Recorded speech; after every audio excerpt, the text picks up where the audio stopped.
Hi class, welcome to Unit 3, Lesson 8. We'll be looking at magnetic force on a conductor today. So our learning goals are you'll be able to demonstrate an understanding of magnetic force on a conductor and its right-hand rule, and analyze working of maglev trains. I know I've achieved these goals if I can describe in detail magnetic force on a conductor, factors affecting magnetic force on a conductor, and its right-hand rule. Investigate the working of maglev trains, solve problems related to magnetic force on a conductor, and apply this thinking and learning to daily life problems. So a beam of charged particles moving through a magnetic field in a vacuum experiences a magnetic force. We've seen this. This also occurs if the charged particles are inside a conductor.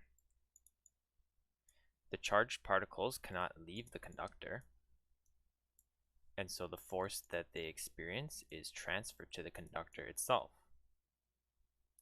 as the deflected electrons collide with the conducting material. So what are the factors affecting this magnetic force in this conductor? The factors that affect the magnitude of the force on a conductor are similar to those affecting the force on a single charged particle that we've already looked at. Consider a conductor with a current I placed in a magnetic field of magnitude B. The force on the conductor is directly proportional to the magnitude of the magnetic field, to the current in the conductor, and to the length of the conductor.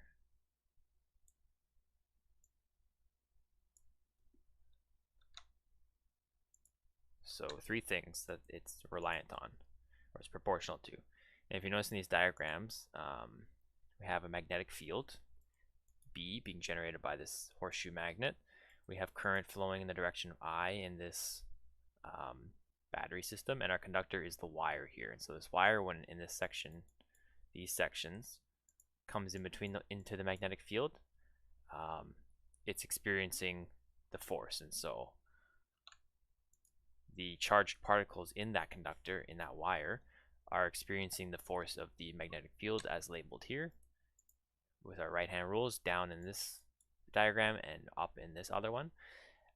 And again, like we mentioned, because they can't leave the conductor, the force is exerted onto the conductor itself.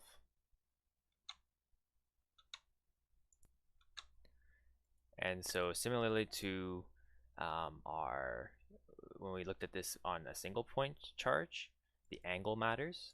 So if the angle between the conductor or current and the magnetic field lines is theta, similar to what we had before, except charge instead of a conductor, then the magnetic force is at a maximum when theta equals 90 and 0 when theta equals 0 or 180 degrees. Hence, the magnitude of the magnetic force is directly proportional to sine theta. Combining these relationships produces an expression for the force acting on a conductor that is very similar to the magnetic force on a single point charge that we saw before. And so it's of a very similar form.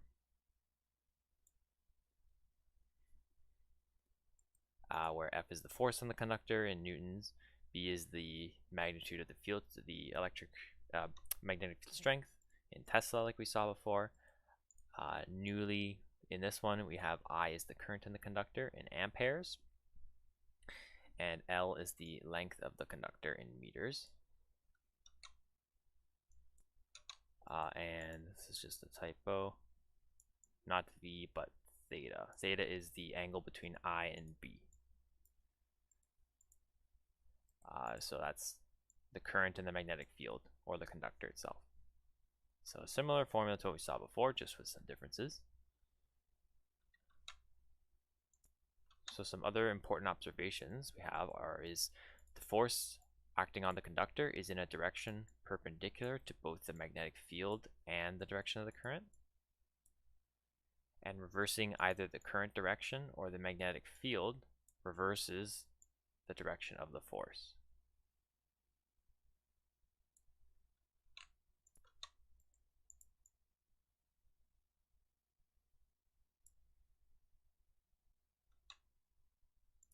So what kind of right-hand rule do we use? Well, it's a one very equivalent to the one for charges moving in a magnetic field that we saw before. So it can be used to determine the relative directions of the force, the current, and the magnetic field, B. So if the right thumb points in the direction of the current flow of positive charge, so our conventional current flow, not the flow of electrons, and the extended fingers point in the direction of the magnetic field, the force is in the direction in which the right palm pushes.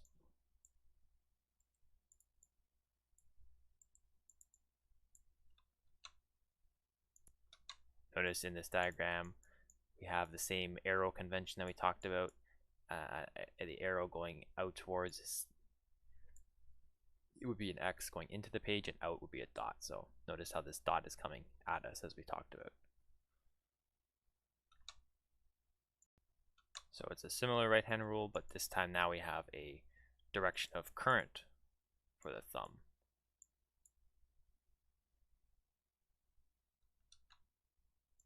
So let's look at a problem.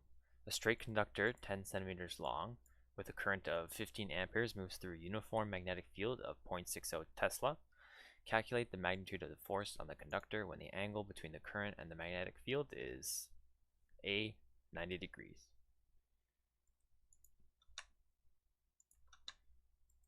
So we have our L here. We're given our current I here.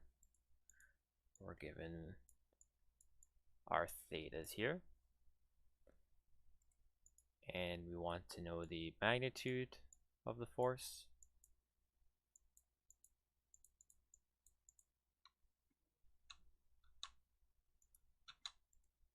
And we're also given our B. So from our formula, we have all our values we need, I, L, B, and theta. And so we're simply going to use our formula to find the magnetic force.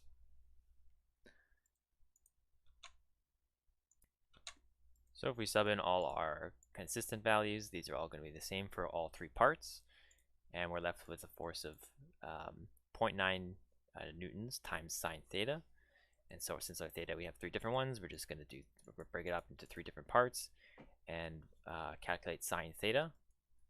So when we just plug in each of our thetas, we notice we get at 90 degrees, we have our strongest, 0.9 newtons. And then at 45 degrees, we have slightly less force. And at 0, we have our smallest amount. At 0 degrees and 180 degrees, it's going to be 0. We're going to have a force of 0. And so the magnitude is all given by this. And if we were interested in the direction, we're not asked in this case, but we would just use our right-hand rule and draw it out. But we're not asked for that in this case, so the magnitudes will do. So we said that the magnetic force was proportional to I, L, and B, and sine theta. But the derivation is as follows to prove this. So the connection between the two equations for the magnetic force on a moving point charge and a conductor with a current can be made algebraically as follows. So here's the equation for the force on a single point charge, which was last lecture. If there are n such charges in a conductor with length L in the magnetic field and current I, then the net magnetic force on the conductor due to all charges is simply n multiplied by that. We're going to call that equation 1.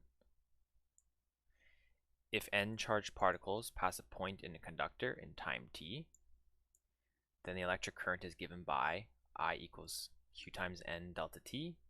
Rearranging for q, we simply get I delta t over n, which is equation 2. So this comes from the direct definition of what current is. The amount of charged particles passing at a point over some time.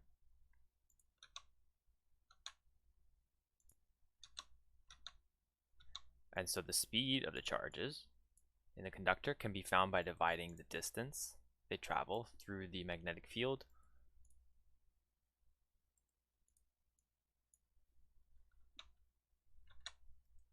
also by the time. So simply dividing, our traditional V equals delta D over delta T, And in this case, the distance covered is simply the length of the conductor. So instead of delta D on the top, we have L now. Delta T remains. And we have V equals delta D over T, but just made more relative. And so we sub in 2 and 3 into equation 1. So we're going to be subbing in for this Q and this V here. We get our expressions here and here. We have a delta T canceling. We have our N's canceling. And that leaves us with what we were looking at before. For a conductor, the magnetic force equals I times L times V times sine of theta. So that's the derivation of the equation. We know it's proportional, but this is proving what the actual formula is. So these are very useful in practical applications in the world. So many technologies such as maglev trains, particle accelerators as we've seen, and magnetic resonance imaging MRIs systems use magnetic fields. Maglev trains use magnetic fields for both levitation and forward motion. The forward motion is caused by both attraction and repulsion forces between the track and the train. So as you see here, we have kind of the train's magnets reacting with the tracks, and you get attraction at some point, and then at some point you also get pushing of like poles.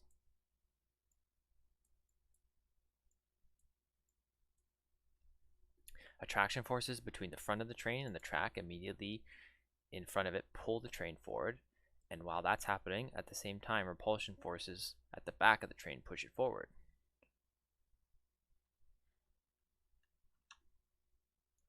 So here's a nice diagram of the maglev trains. And so the red support magnet attracts upward toward the bottom of the steel rail. So that's this piece here. The red piece is attracting to the green piece. And you'd say, well, why is there a gap there? Well, the guidance magnet is used to keep the train along a specific path as it moves above the track. So that's this one. And this is built a perfect enough dimension, this piece of steel. The train support mechanism is built perfectly and meticulously so that the attraction here, this red magnet is attracted to the green one to essentially almost fix it to it. So like it's almost so heavily attracted that it's essentially stuck there, but with a small gap, because this one is causing repulsion just enough to the this rail here.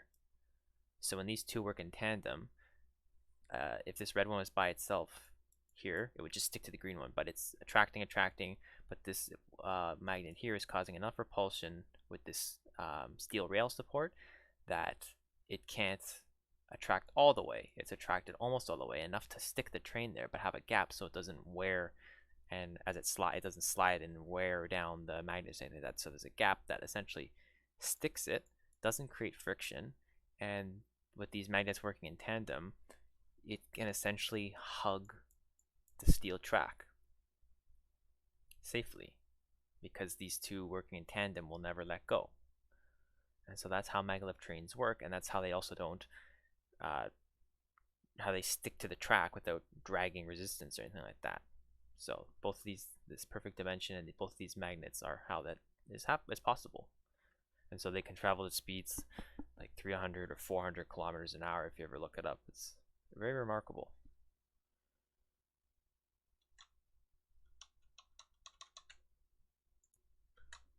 So Ampere's experiments was done by Ampere, who we've seen his name is in the unit for current. So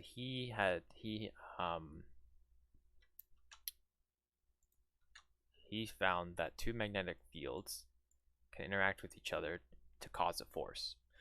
The force can either be attractive or repulsive, depending on the direction of the two interacting fields. So depending on these directions. If two field lines point in the same direction, a repulsion force is applied. Conversely, if two field lines point in the opposite direction, an attractive force is applied.